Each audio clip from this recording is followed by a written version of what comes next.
наврӯзи оламафрӯз паёми боди сабо ба инсони оқилу шарифи рӯи замин огоҳӣ ба авлоди башар садои танинандоз ба ҳамаи мардуми ҳафзаи наврӯз дар бораи фаро расидани баҳор аст.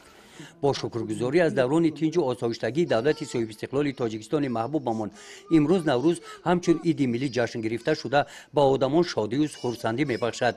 дар қатори дигар қишри ҷомеа кӯдакон ҳам бахшида ба иди наврӯз омодагӣ дида ин рӯзро бо хурсандӣ истиқбол мегиранд.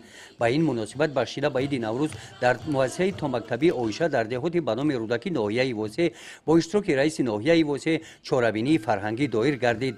дар чунин муҳити дона раиси ноҳияи восеъ дар симои тарбиятгирандагон кӯдаконро бахшида ба иди наврӯз табрик намуда аз онҳо даъват ба амал оварданд ки ба эвази ин қадар меҳрубониҳои давлат ва ҳукумати кишвар онҳо хонда соҳиби маълумот ва касбу ҳунар гашта ба ватан содиқона хизмат намоянд.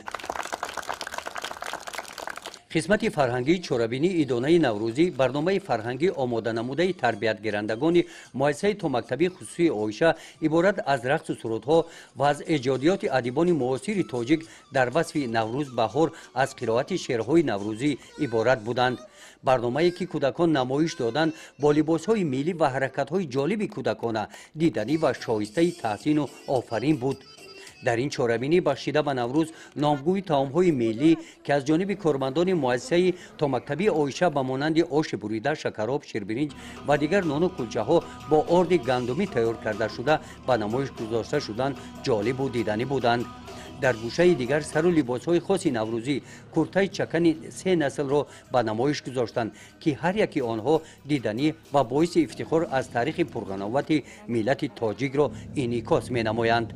чорабинии наврӯзии муассисаи томактабии оиша муҳтавои он одамонро ба покизагӣ, тозагии муҳити зист, бедории марди деҳқон ба оғози корҳои саҳроии баҳорӣ, дӯстӣ ва сарҷамъӣ ва шукронаи ҳаёти осоиштаву соҳибистиқлолии тоҷикистони маҳбуб амон даъват мекард. гузориши хоҷа назриф худойназар зуҳуров аз ноҳияи восеъ барои барномаи иттилоотии Навид.